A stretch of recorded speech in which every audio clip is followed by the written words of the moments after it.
We're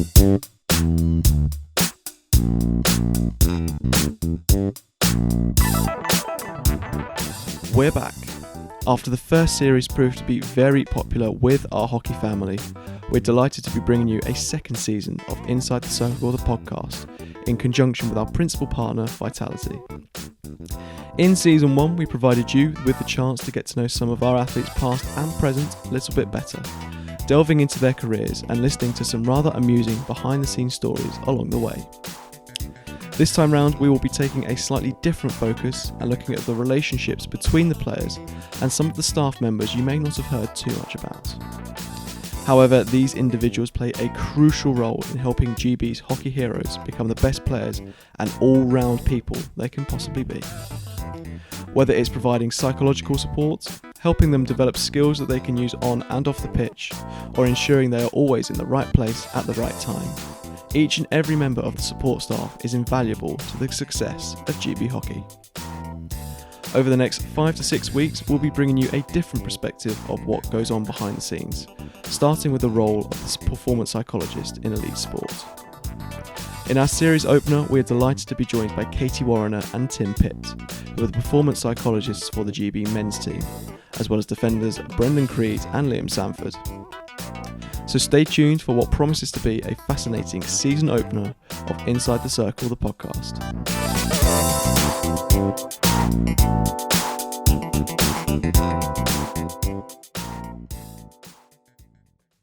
So welcome to this season opener of Inside the Circle, the podcast, and we have quite a few voices and quite a few faces on our call today. So I was just wondering if first of all we could go around and just briefly introduce ourselves and our roles. So starting with yourself, Tim. Yeah, so my name is Tim. I am the psychologist, or one of the two psychologists for the men's hockey team.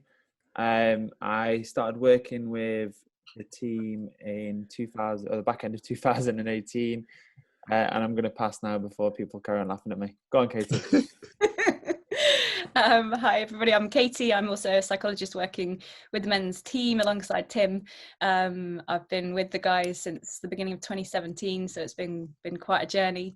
And outside of my work with hockey, I also work with Bath Rugby and a number of schools as well to help young people develop their kind of mindset and their resilience and confidence. Hi, I'm Liam, part of the GB's men's playing squad. Been in since I was 2017, and I'm also part of the Royal Air Force. Brendan, I'm also part of the same clown group that Sandy is. Part of the GB men's section and studying a BSc in psychology at the moment. Well, first of all, thank you all for joining us on the podcast. And as I said in the introduction, we're just aiming this week to provide a little bit of an insight into what happens in terms of performance psychology in elite sport and the relationship between our players and our psychologists. So my first question is to Tim and Katie, and I guess quite a broad one to start with, but how did you get into elite performance psychology? Sort of what was your path there, and why did you want to go down that route? Yeah, so I've always wished that my answer to this question was that I used to be a gymnast when I was a lot younger. I trained very intensely from the age of about 6 through to 16, 30, 40 hours a week at one point. And I loved the sport, but I found the mental side of it really tough. Like some days I'd just stand on the beam and my coach would ask me to do a certain move and I just couldn't get my head around doing it, even though my body could do it. So I think from a really early age, I was interested in the psychology of it, although I didn't know that was even a word, I guess. I wish that my story was that I'd had loads of amazing successes as a gymnast and I could share sort of what had helped me do that with other athletes to help them achieve their dreams. But I've actually kind of come to realize over the years that struggling with it is perhaps more valuable in some ways than if it had come more naturally to me. So I left gymnastics and went on to study psychology because I just was really fascinated in how can we develop our mindset? Like, is the way we think and feel fixed, or is it something that we can train in the same way that we train our body to do certain things? So yeah, my path in was sort of through suffering, I guess, through struggling with it and not wanting other people to struggle with it, not wanting them to sort of fall short of their dreams and of their potential. So yeah, that was that was kind of the early experiences and the early drivers.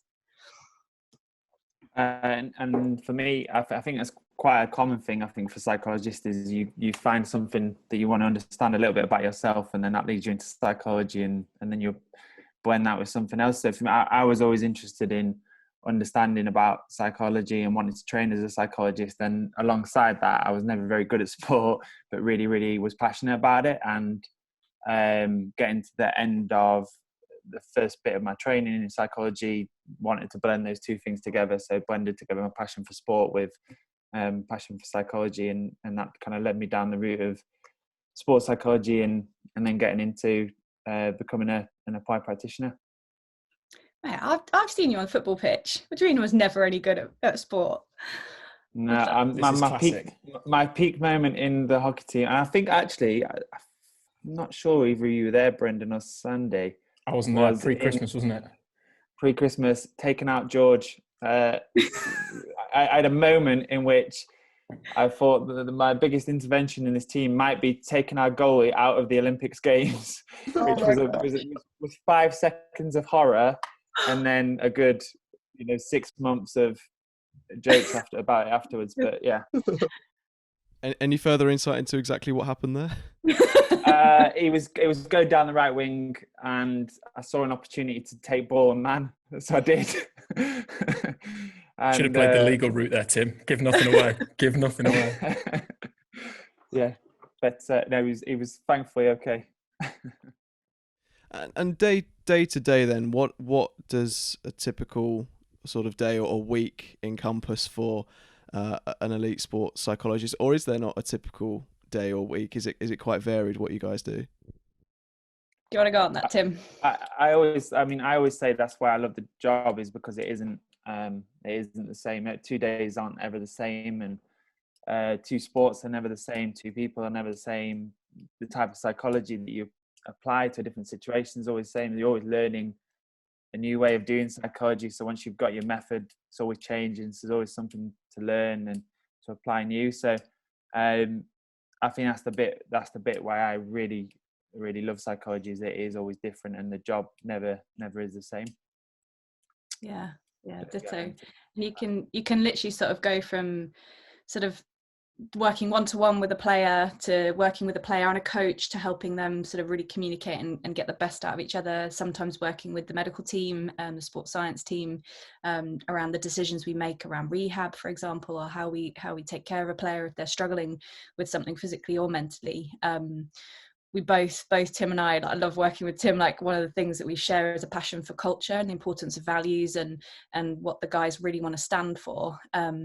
Sometimes just hanging out and kind of constructive hanging out, I heard someone talk about recently, is where you just be present, because sometimes the most powerful interventions come from what you notice, or the way someone says something, or that what they do or don't do, and just sort of the little informal chats that you can pick up. That's one of the things that's typical at the moment. We're not allowed to do that because, of course, with the regulations around COVID, so there's a lot of hanging out on Zoom.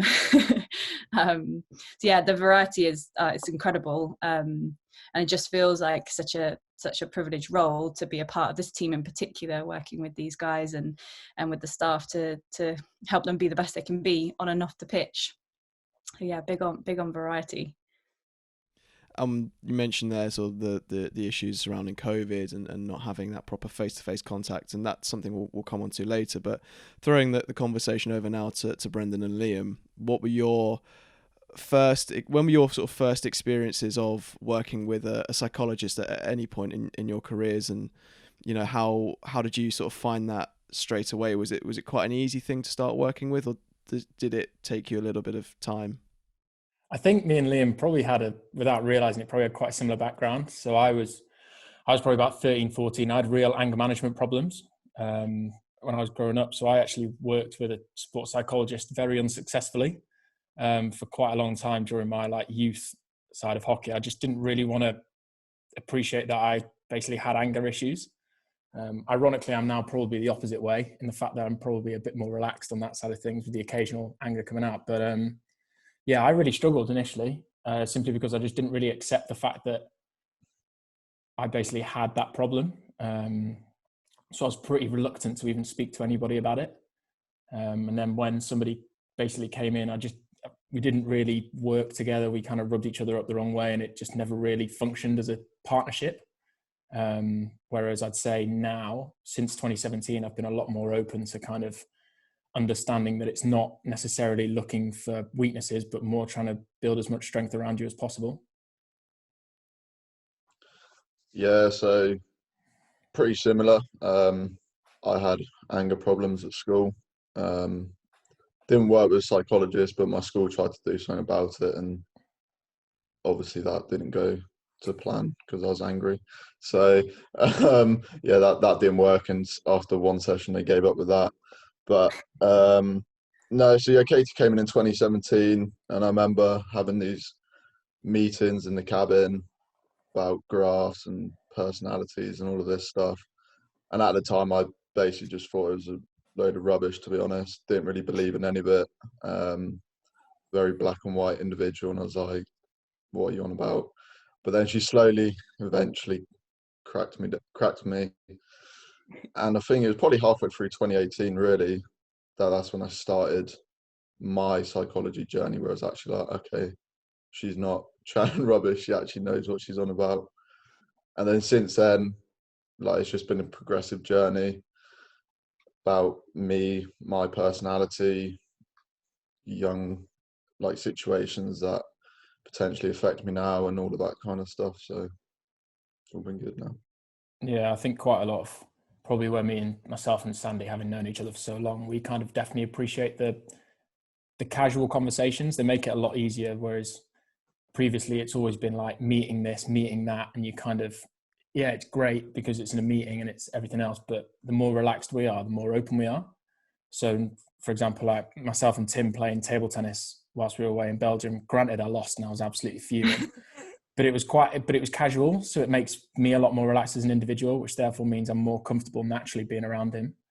In the same way, like I remember one of the toughest meetings I probably had with Katie during 2018 was when we were sat in Cooper's coffee bar just around the corner from Bisham. And I was in floods of tears, but I was comfortable doing it because it was quite casual, so it was quite relaxed. And I think it's definitely one thing that we as individuals, and probably, to be fair, quite a lot of team sport individuals kind of appreciate, because naturally we're in a team environment. We're pretty used to having these casual conversations that it just makes our life a lot more relaxed. And that's fascinating to hear about, because I mean, those, like, you can probably imagine, I'm sure it's the same for you, Tim, like those are the ones that are the most meaningful, is when you really have to work for it and you have to earn the right to sit alongside someone like Liam, like Brendan, and have those sort of honest conversations and find the right approach.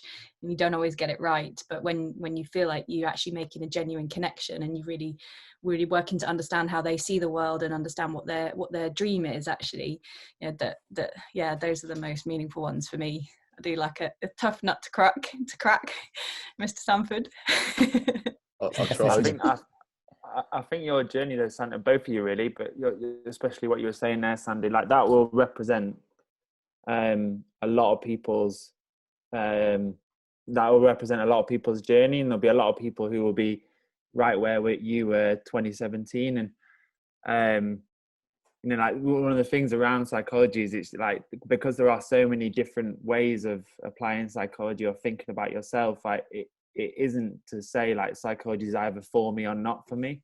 And often it's about finding like, how does psychology work for me? And like you said, Brendan, whether that's actually, I prefer that slightly more informal, or I like to focus more on this type of area. That'll represent a lot of people's journey. So getting through that first bit of psychology is not for me, and then finding the bit that is for you and building around that's really powerful. And it's interesting, like getting to have so for the first 10 years of my career, I was always like a sole psychologist, just self-employed, like a little bit of a I don't know, I guess I've never been a part of a sort of an organization of psychologists. So Tim's the first teammate I've had in a team in 10 years, like actual in terms of a psychologist teammate. And it is such a unique experience, to the point where now I would say I won't work with a team unless I've got a teammate. I can't always get someone like Tim, but to be able to share ideas, to be able to sort of like bounce, what else could we try to connect with this player or this coach or this member of staff? Who do we think is best going to connect with them? And just having that kind of like that shared learning and that support is yeah, it's pretty special. And we're fortunate at hockey that the, you know, Ed, our PD, and Danny, obviously, they really invest in psychology and they understand the importance of it for the squad. I think that's quite rare, and something we're grateful for. Plus Tim, just, you know, the banter, so he makes me look good. That word. Low standards. So that's what it's there for. A lot of the discussion so far is about the relationships that you build up between the players and the psychologists. Is that something that maybe sort of a lot of people don't necessarily think about when they think about psychologists? It's not actually just, you know, sitting down and coming up with plans and stuff. Actually, a lot of it is just about your people skills and how you interact with the players, and also knowing how to interact with different individuals as well, because everyone is different. When I'm mentoring other psychologists, I really like to talk to them about three things, like their knowledge. Like, it is really important, obviously, that you train for up to 7 years to become a psychologist. So there's certain bases of knowledge that will help you make the right intervention. But it's more about the craft for me. Like, it's the relationship. It's about how you can just be real. Like, don't be a psychologist, be yourself, and use psychological knowledge skillfully to help that person. And then the third aspect is your values. And so I think really kind of having the security within yourself to be genuine, it's not about you, it's about that other person. And I don't know who it is who said it, you know, that quote about people don't care how much you know until they know how much you care. And I think I've never experienced, there are some players that, of course, like you just connect more easily with, or you just really love working with. But essentially, anytime you get to sit with someone and hear their story and hear what they've experienced in life and hear what they aspire to, like, it's just impossible not to care. So then I think, like, the relationship side, and it's not something that when I was at uni studying, it's not something that was taught. I don't even know, I'd be interested in what you think, Tim. I don't even know if you can teach it. I think it's just about finding a point of authenticity, and using your knowledge utterly. Yeah. I think exactly. I was going to answer the same way as, like, when I speak to people who are looking to train as sports psychologists or are getting towards the end of their masters, one of the big things for me that was like a big learning point for me in terms of, like, transitioning into actually working as an applied psychologist is that the character, like your character, how you are, often is a bit of a top trump to your competence. Like, what you do. Your character often is far more important, because your character is your method for getting across your competence. So you might have the most brilliant ideas and brilliant knowledge in psychology, but unless you know how to get that across to someone and use your character in order to craft a message, your brilliant ideas won't ever kind of land for anyone. And so what's so funny is when you are training, the thing you worry about the most is, I don't know enough. So you and worry still about do. your and still do, exactly. Whereas, like, spending time on understanding yourself and how I build relationships and what's important to me and what do I value and how do I come across as genuine, is almost like almost like a second thought, and I think probably should be a starting point. And that like ties in, sorry, just one quick bit off the back of that, is when I think about, like, the work I've been fortunate to do with Liam and with Brendan, I don't think I've taught them much. I haven't taught them much. It's not actually like the imparting of knowledge from my head to their head. It's more creating a space for them to think clearly for themselves. Your best tools as a psychologist are asking good questions and genuinely listening. So, yeah, of all the clever models that I've learned about how the brain works and all this sort of stuff, like, I'm not sure that that's really what makes the change, because for both these young men and indeed that, like, the whole team, they within themselves on some level, they know what great looks like. They know how they want to live our values. It's just creating a space for them to think clearly about how to step into that, how to be the best version of themselves. That said, I do have a ridiculous habit of buying lots and lots of books to try and learn more. I think the key with the relationships as well is, like, so both, well, me definitely, and probably Creed as well. So we talked about being comfortable in an environment, but if you're comfortable but not comfortable with that person, then actually you're probably not going to open up as much. Whereas if you're comfortable in the environment and the person, then it's easy. It's like just having a normal chat with a friend. And that's how I see it, because, like, I do class these people as friends rather than kind of work colleagues. So actually, right, we book in a meeting. I'm just having a catch up with a friend with a little bit of this in here, but actually you have a chat, have a laugh, and it's all just kind of easy, really. Well, I say easy, but it's a little bit hard. I think Sandy's bang on. It's a skill that Tim and Katie both have in an abundance, and I think for myself, definitely, and I don't know if this probably goes the same for Sandy, but there's definitely a bit of insecurity with me in terms of opening up to people that I think don't really care. Whereas I think Katie and Tim, since coming in, have both always cared about the individual, not about the sports side of it, if that makes sense. So they care about the whole picture. And I think that for me as an individual fills me with a lot of confidence to be able to talk and open up and want to get to the bottom of problems and want to find solutions and things. It comes from just a genuine care. And that comes from them both coming in when they came in 2017. And so, Tim, I think you came in 2019? Yeah, 2018, 2019, I think. And kind of when they both came in, they had a choice of whether they come in and be incredibly professional, they come in and be incredibly professional and human. And I think the human side of it made such a huge difference for us as a group and for myself and Sandy as individuals. So I think whilst they downplay their own key strengths a lot, probably because of the individuals that they are, I think the amount of wisdom that they've imparted on the group and individuals, as well as who they are as people and the skills they've learned along the way, I think that's the big thing. It's just making it as human as possible, so it helps us be as human as possible, not just athletes. And I think that's the big take home that I've always taken from every session that I've had with both Tim and Katie. And as Sandy said, like it is a catch up with bits of gold dust sprinkled in, rather than it being a one-to-one with a psych and you're lying on the back of a sofa telling them about all your problems. I think that's kind of like what people assume it is. Whereas, as Sandy says, whether it's going for a coffee and kind of sitting there for 45 minutes and just having a chat that actually has a path, I think there's a definite skill to it. And I think these two have in a real abundance of it.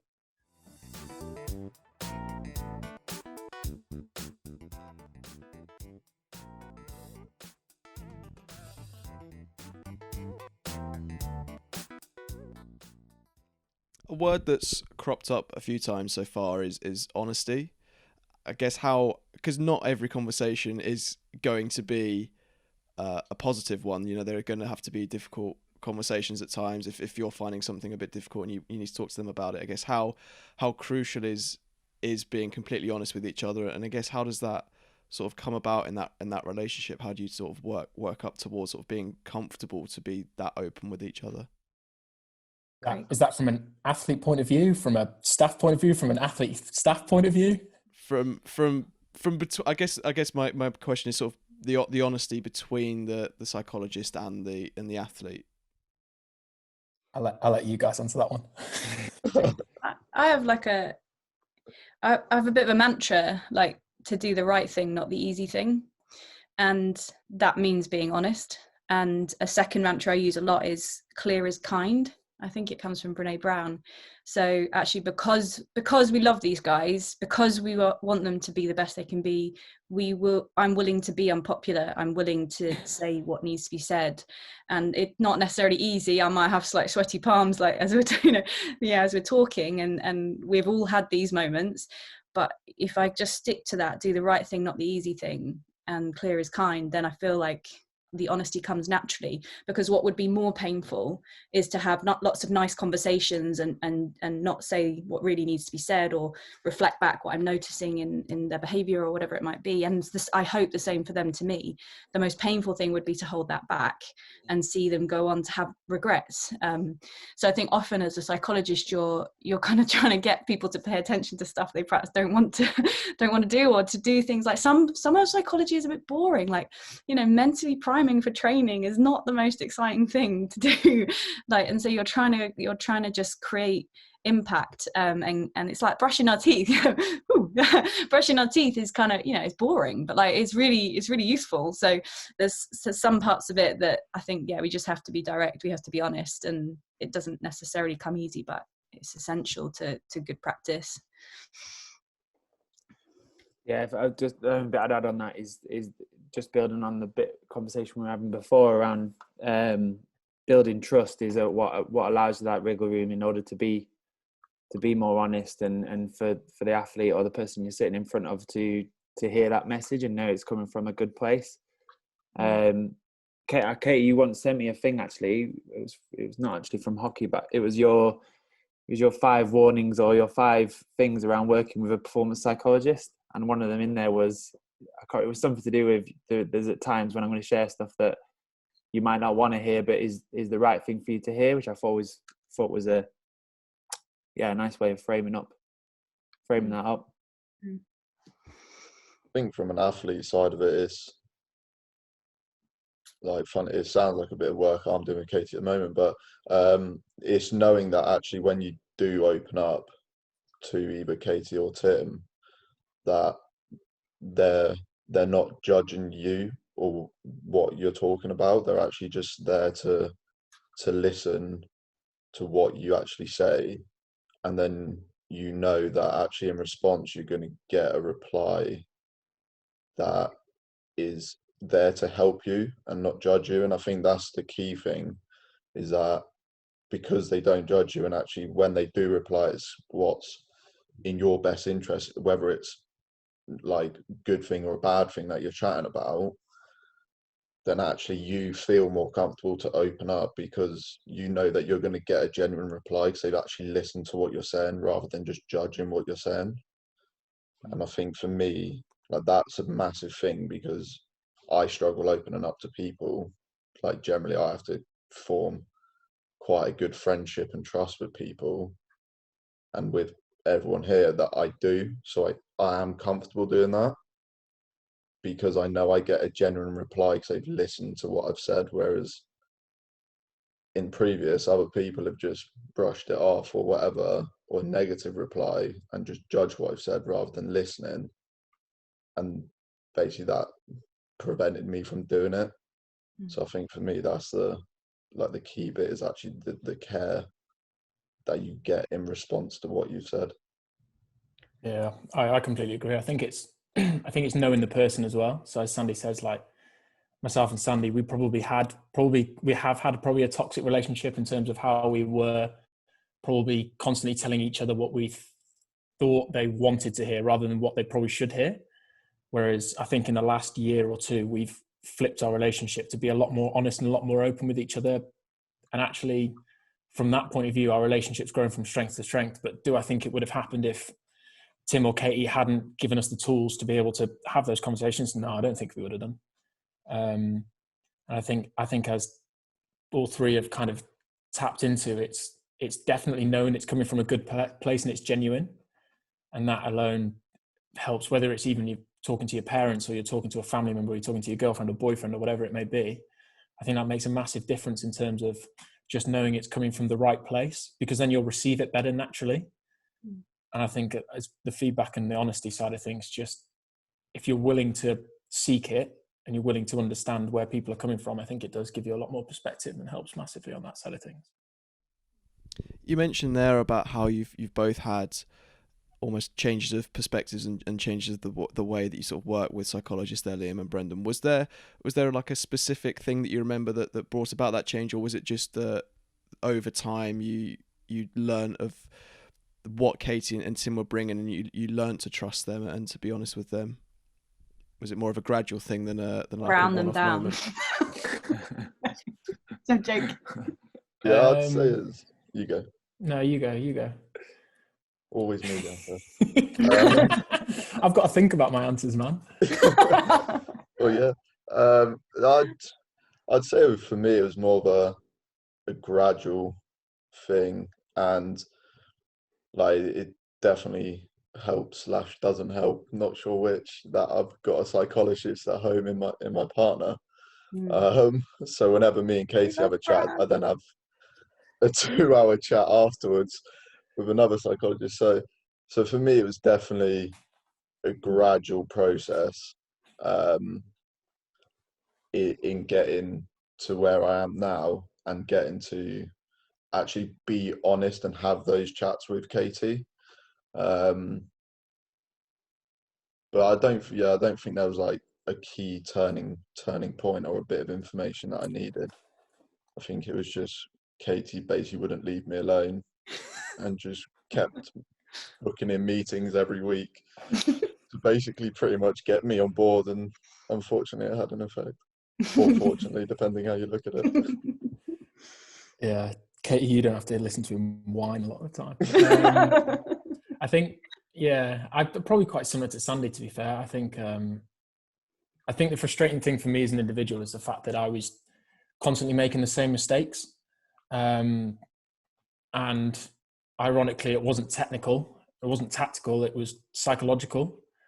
And I think it got to the stage, I think, after a year in the program, and I think it probably, to be fair, the start of the why stuff that we did, that project, I think that was probably a big turning point in me kind of understanding that I've got the tools to play at the elite level, technically and tactically, and physically, but psychologically, I was really, really not playing to my strengths at all. And I think that was probably a bit of self-reflection and understanding that actually I can do it if I want to do it, but it requires me to put in a lot of work as an individual, and with help from the people around me and the support team that we've got. It was definitely a project that I wanted to attack myself as well. And then the why stuff, I think, was just kind of, yeah, I guess just trying to understand me as from a young age and kind of understand myself along with others to kind of pick up as much experience and understanding to get to the stage where you can open up and talk about it, to then kind of push you in the direction where you really understand your own thoughts, feelings and emotions. And I'm still on that journey, but I'm definitely a lot further ahead of it 4 years down the line than I was at the start, that's for certain. But it kind of, the more perspective you can get, I think we've been pretty lucky that we've had 2 psychologists in a group, which some groups don't even have one, alongside a player group that naturally you're going to be closer to certain individuals. But I've been lucky enough that there's been players that I've played with for, well, we're now 8 years now, Sandy. I think we're 8 years. 8 years, I think. Christ, we're old, aren't we? You're old. Oh, that hurts. Yeah, kind of. I think, yeah. I think what one of the things that these two both share is that they both share a mindset of just wanting to always improve, and I think what comes with that is I've been doing a lot of searching around different areas in which I can improve physically, different ways I can improve my game technically. Somewhere along the way, you find out that actually psychologically I can do something that will make a big difference to my game, and how you find that is your own little journey. Whether that's what Sandy spoke about in terms of like a slower burn, or Brendan actually recognizing all of a sudden that one of the things that was holding him back was the way in which he was approaching his hockey. Like that moment when you're driven by always looking to improve, I think that's when you will look to find edges to your game, whether that's psychologically or from a strength point of view or from a technical point of view. And I think that's one, humility is kicking in for these two. I think that's one of the things that these two both share very, very strongly.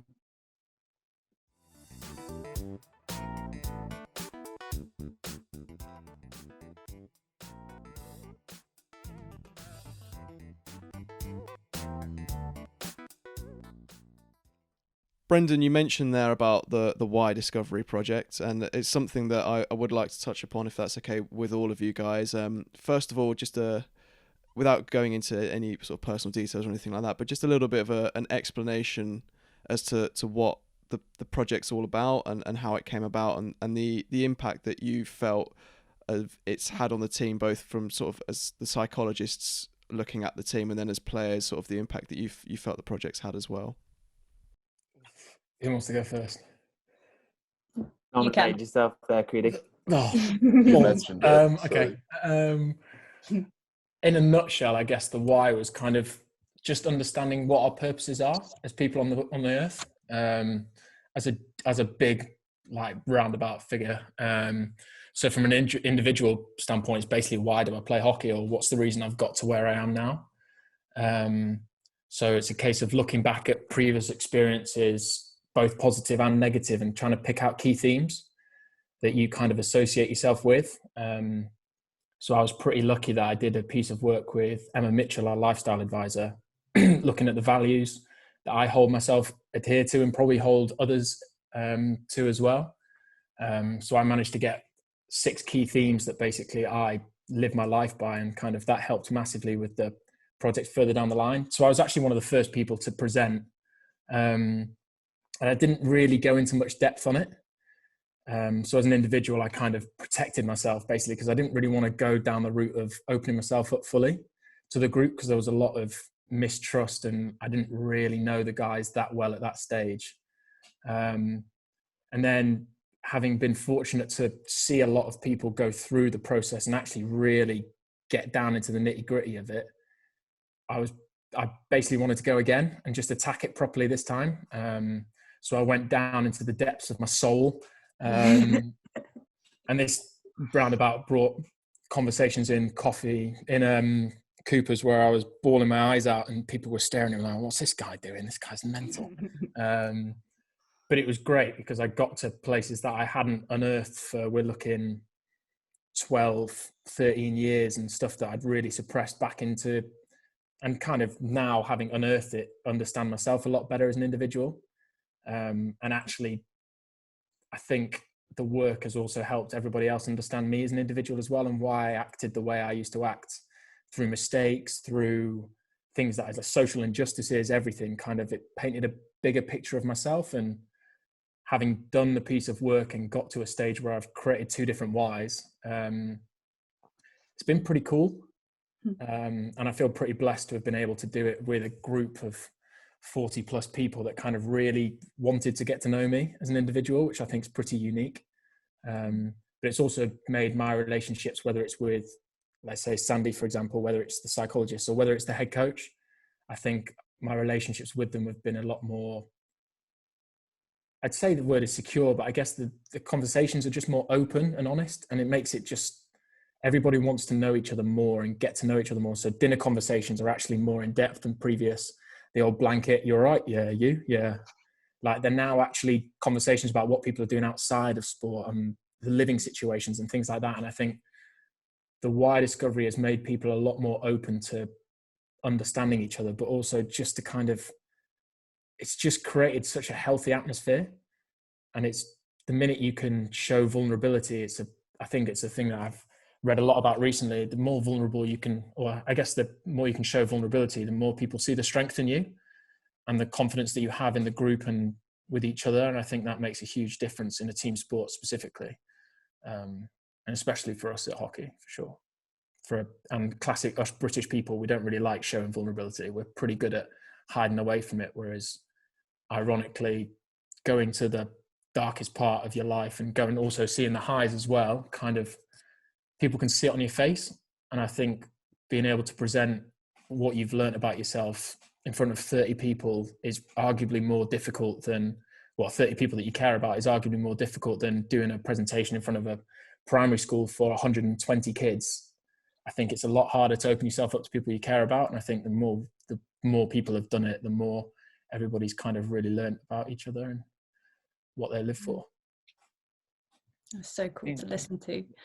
So one of the things I'll just chuck on that is when I initially joined the program, a maternity cover for Katie, and when I first joined, like, Katie was kind of talking me through the work she'd done, and she mentioned like this project she'd brought in just after, when she first joined, called the Why Discovery Project, and she taught me through kind of what it was and the reasons why she'd done it, and it sounded really, really interesting. And I think it was a couple of weeks later, before Katie went off, I actually sat in on a session, and it was in the cabin, just by the side of the pitch, and all the kind of lads congregated in there, and it was just the most like incredibly powerful moment, which you see like the lads just absolutely bearing their souls to each other, and you realised in that moment like how valuable these experiences were, both for them individually but also as a team. And then the last thing that Katie actually did before she did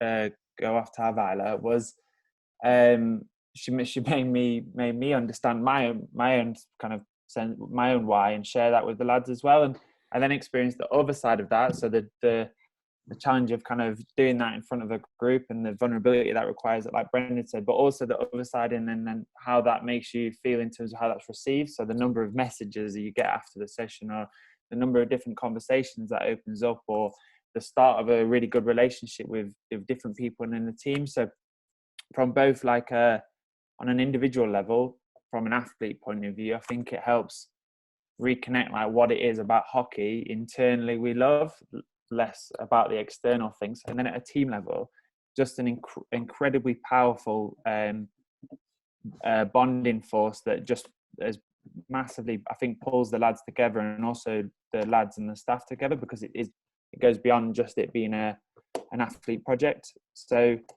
yeah, and that was the one thing that you noticed straight away when I joined the program, was that this bit of the culture was right at the heart of what the lads stood for and what was important to them. So yeah, I mean, I passed to Katie because obviously Katie brought the project in, but I just wanted to share that more from like actually first seeing it in action was as a really powerful moment for me.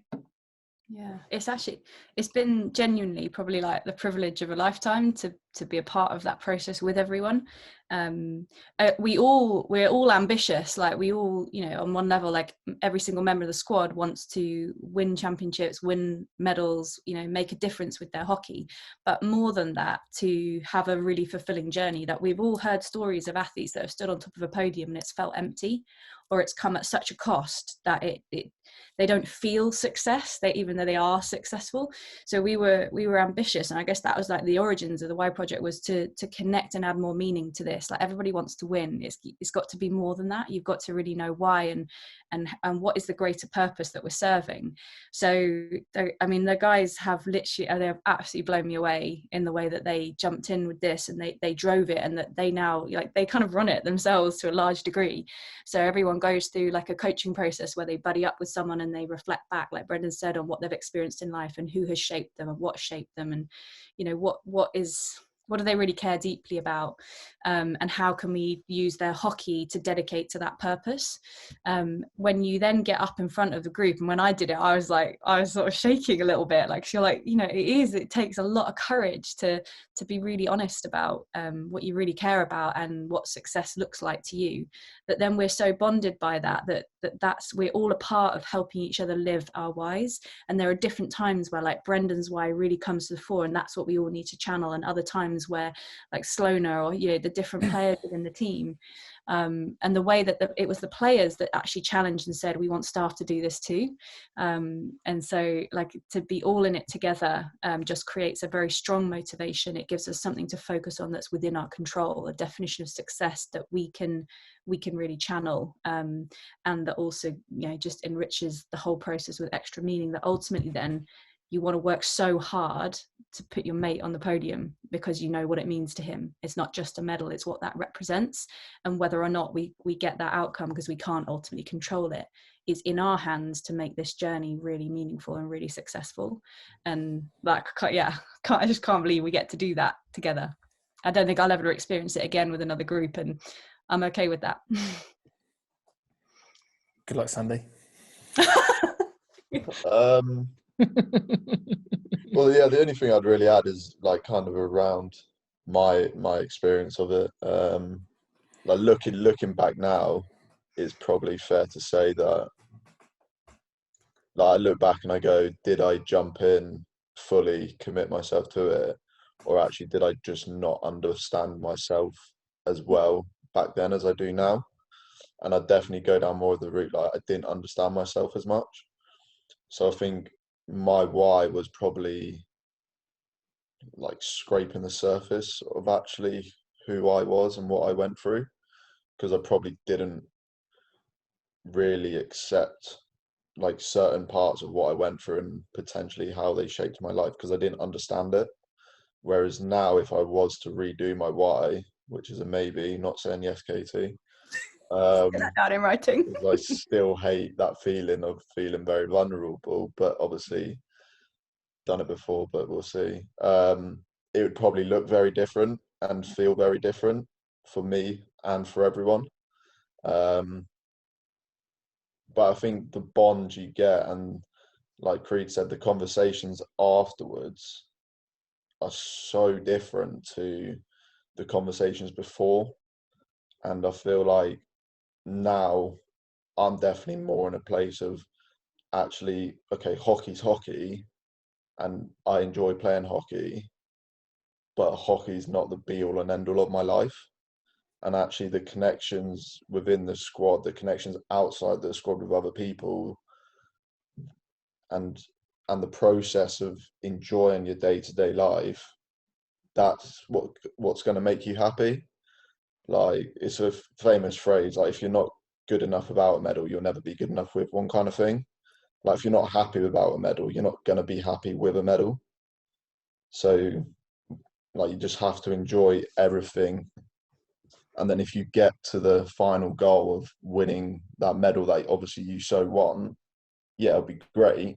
But if you don't reach it, you know you've had a great time along the way with great people.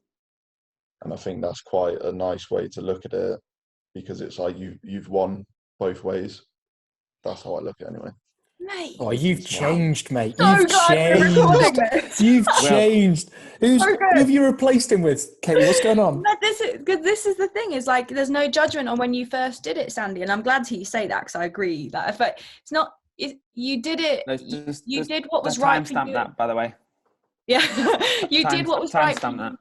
At the time, you know, you did that, like, that was right for you at the time. You did the best you could at the time with the skills you had and in the circumstances you were in, and now you have better, like, even more developed skills, and so your best will look better when you do it again with the squad. I think and it's, go on, Katie. Go. Yeah, no, go. Oh, the only thing I was going to finish off with saying is just that the freedom to commit everything on the pitch, like what these guys do in training, in the gym, on the pitch, is absolutely incredible. It is so skillful, and there's so much dedication that goes into it. If hockey is your everything, that becomes quite fear driven, because then it's my everything. Well, what if it doesn't go right? And now I'm suddenly inhibited, and I'm worried about making mistakes, and I'm overreacting when stuff doesn't go right. To find the kind of freedom to go out and express yourself on the pitch and really play the kind of hockey that makes you proud, and that is why you got into the sport in the first place.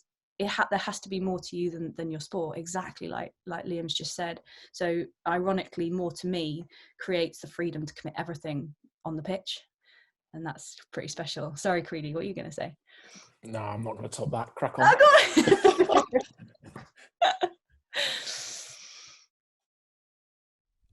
I mean, I could be here all day listening to you guys and talking about this, but I'm very conscious of the time. I guess it's just a wrap up then, if there's any other key points or anything wants to make. And I guess sort of for Liam and Brendan, sort of how over the last few years have you sort of come to realise just, you know, it's how important that actually the work you do off the pitch is as important as the work you do on the pitch? Is that something that you've maybe realised has changed a little bit from your perspective? I think the stuff on the pitch is easier than the stuff off it. Personally, I've never really struggled to go down to the pitch and hit a ball around, but I've definitely struggled to write stuff down, even if it's just how I'm feeling. Whether it's nutrition, I know me and Sandy probably share a similar diet in terms of what we used to eat, whereas what we do now, I think all the work that you do off the pitch is a lot harder than it is on it. Because at the end of the day, you want to be a hockey player. So if you want to be a hockey player, you've technically got to be good enough, and tactically you've got to be good enough. But there are a lot more elements that I think are underappreciated. And I fully believe that I think sports psychology is going to become bigger and bigger and bigger. And I think we're ahead of a lot of other sports and a lot of other nations in terms of how much time we put into it. And whether it'll come fruitful in the summer, I hope it does. But I think in terms of the longevity of it, I think we're making a massive impact on people's lives further down the line. So when they come to the end of the career, they actually have a lot more than what potentially might have been if we hadn't have gone down this route. To be honest, I'm such a believer in it. I think it's great. I think it's fantastic. And I think I genuinely think the more we can learn about ourselves, and the more there are people like Tim and Katie out there who are willing to put in the effort as well for individuals and for teams, I think it's going to make a huge dividend in the end. That's my personal reflections on it. I would just echo that. I think having not believed in it to pretty much believing in it and seeing the difference in myself, and obviously Creed apparently seeing that as well. Don't give compliments too often, mate. Yeah, And I think that stuff on the pitch, off the pitch, like definitely coming into the program, I was just like, right, I'm here to play hockey. Don't care about gym, nutrition, psych. Like I'm here to play hockey. That's what I do. And I think like probably not as quick as it should have happened with me, but eventually you get to a point where you actually realize actually these things are important and they give you a long career. Whereas if I probably just carried on down the same route, I probably would have had one cycle. Whereas if you actually do everything, that's when you get into like multiple cycles and actually probably perform better or at a higher standard for a longer period. I think the stuff about having psychologists and everything like that, I think it's actually something I spoke to Katie about. Like, we're in a very fortunate position that we have psychologists with us, but with the state of kind of the world at the moment and all of that and all these kids with mental health, and that's obviously going to be an impact. Is there more like we can do, not as like psych, but stuff like this that people can do that actually kids have somewhere to turn to or something to turn to? Because from my personal experience, my thing came when I was at school and I didn't have anyone to turn to. And then now I'm learning about it, 12, 11 years later, is can we get earlier intervention? I know that's a bit off topic, but I just wanted to get that in there. Right. I'm with you, Sandy. I think I was exactly the same. I was in primary school and I didn't have the skills to be able to deal with it myself. And two, I didn't have an outlet. So actually what my outlet was hockey.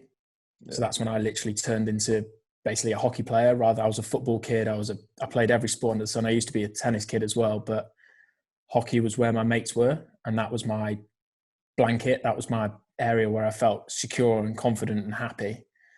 And I think the more, as Sandy says, the more we can we can make these conversations more and more open and more consistent. It naturally gives kids the opportunity to be able to express themselves and not be judged for expressing themselves. And I think that's the tough bit, is as a kid growing up, naturally you worry if you have a conversation with your parents, they're going to be like, oh God, the kid's not doing well type thing. That goes through a kid's mind because naturally you're just a bit conscious of the outcome of it. Whereas actually the more you can be open with youngsters and kind of give them a space, as Katie says, a safe space, it just creates, one, a bond, but two, it creates security. And it just means that kids feel safe around, and kind of then you really see, and I guess you see the best sides of kids. Like probably these two, Tim and Katie, have probably seen the best sides of myself and Sandy over the years. Is kind of, if you look at where we were from 2016 to 2021 now, like it's a hell of a journey that we've been on. Whereas actually, like, imagine if we had this 10 years earlier, it would be nice, but probably quite unrealistic in terms of where we were at now. Whereas I think we're getting to a stage where these conversations are becoming more and more normalized.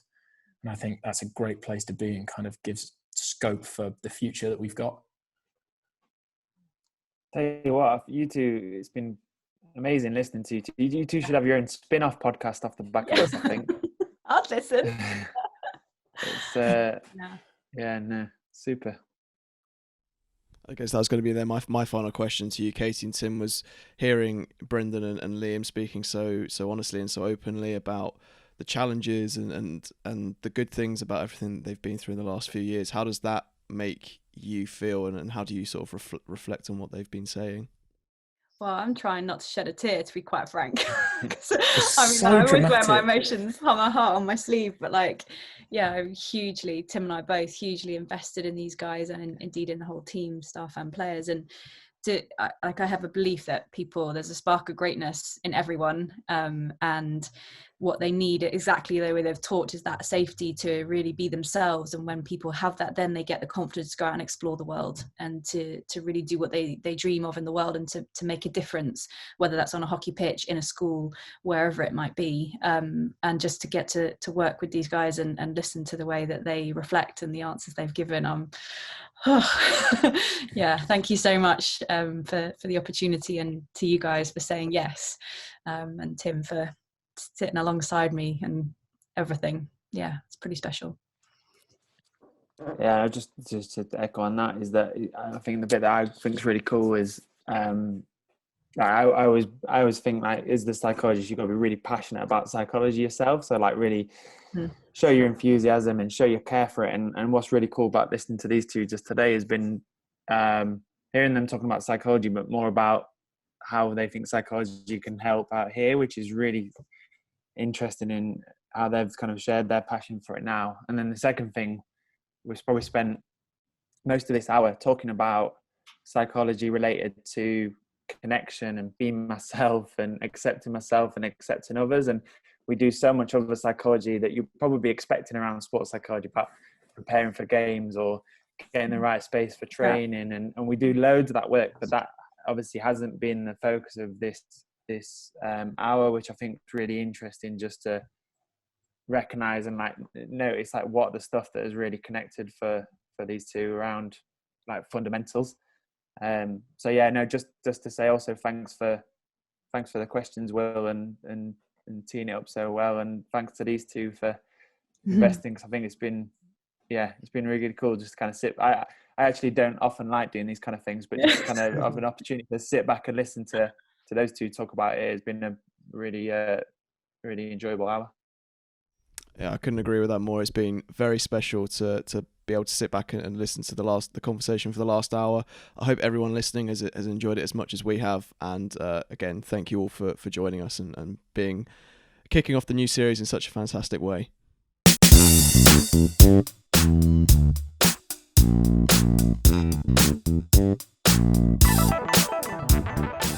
Thank you once again to Katie, Tim, Brendan and Liam for providing a fascinating insight into the role of performance psychology in elite sports. And thank you to you all as well for tuning in and listening, and we sincerely hope that you enjoyed the episode.